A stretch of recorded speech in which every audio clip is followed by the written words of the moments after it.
Hello, j'espère que vous allez bien. Dans cette vidéo, nous allons parler de Mathias Pogba.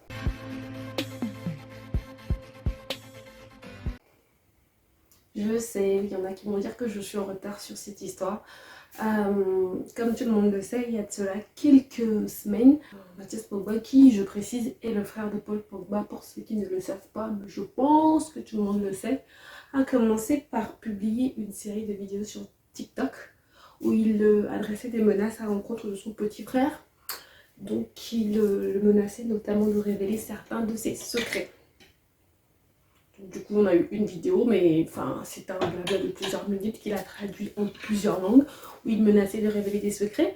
On s'est dit que bah ça allait en rester là parce qu'il n'en disait pas plus, mais ensuite il a publié d'autres vidéos, enfin une autre vidéo où pareil, il disait le truc sans forcément faire de grosses révélations.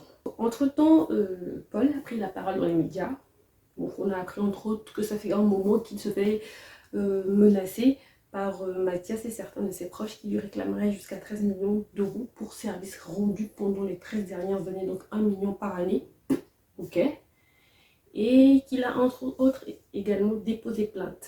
Et là, ce week-end, ce qui s'est passé, c'est que Mathias et les 4 autres personnes qui menaçaient ce cher Paul Pogba ont été placés en garde à vue et sont en... C'est de la détention provisoire ou prévisoire, je ne sais plus. Est-ce que c'est ça en fait? Dans tous les cas, ils sont en prison actuellement en fait. Ils ne sont pas libres de leur mouvement. C'est tout ce que vous devez savoir.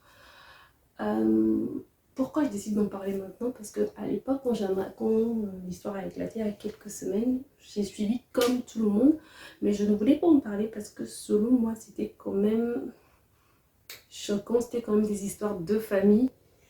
Et sincèrement, s'en prendre à son petit frère, être jaloux, si on peut appeler ça de la jalousie à ce point, pour moi c'était fou. Donc voilà pourquoi je voulais pas forcément en parler dans un premier temps. Pour moi c'était wait and see, je préférais voir ce qui allait se passer et tout. Je voulais vraiment pas du tout faire une petite chronique là-dessus, ça me disait rien. Mais là, vu qu'on dirait que le truc va s'installer dans le temps, que ça va devenir un peu plus intéressant, un peu plus juicy, donc je pense qu'on peut commencer par s'y intéresser. Alors de quoi Mathias Pogba est-il exactement poursuivi? Il est poursuivi pour les chefs d'extorsion en bande organisée et d'association de malfaiteurs en vue de commettre un crime.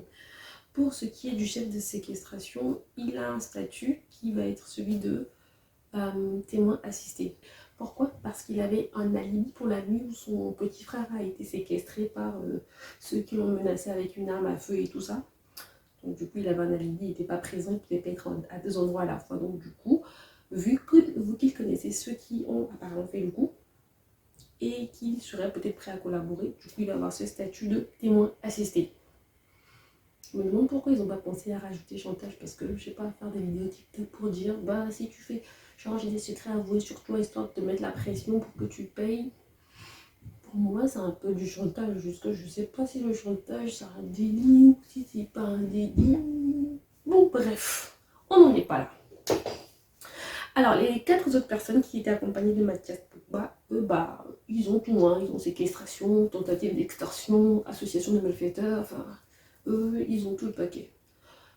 Une chose également qu'il faut savoir à propos de Mathias Pogba, en dehors d'être le frère de Paul Pogba, donc il n'est pas que cela, il est également joueur de football professionnel. C'est juste qu'il n'a pas eu une carrière aussi oufissime que son petit frère. Il a joué notamment à Tours et à Belfort, de mémoire en France.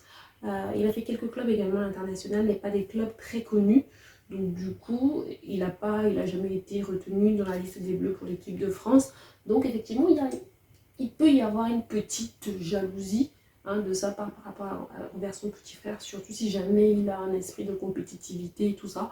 Donc bon, ça peut s'expliquer le pourquoi du comment il pourrait arriver à jalouser son frère et à le trahir comme cela, parce que sincèrement, ce qui se passe là, c'est de la trahison, disons-le comme ça, mais quand c'est ton frère qui te tire dans les pattes, c'est de la trahison. De toutes les façons, leur histoire est tellement allée loin, que maintenant la justice s'en mêle.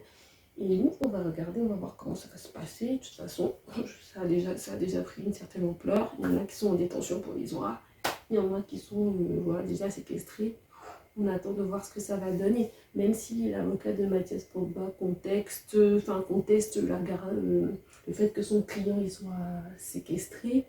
Bon bah date il est, hein, on verra s'il va y avoir un procès rapidement ou pas, ou s'il va être libéré sous caution, ben on attend de voir. Dites-moi ce que vous pensez du déroulé de cette histoire dans les commentaires. Si vous avez aimé la vidéo, n'hésitez pas à me laisser un petit like pour m'encourager et à vous abonner à la chaîne. On reste ensemble pour une prochaine vidéo. Bisous, à plus.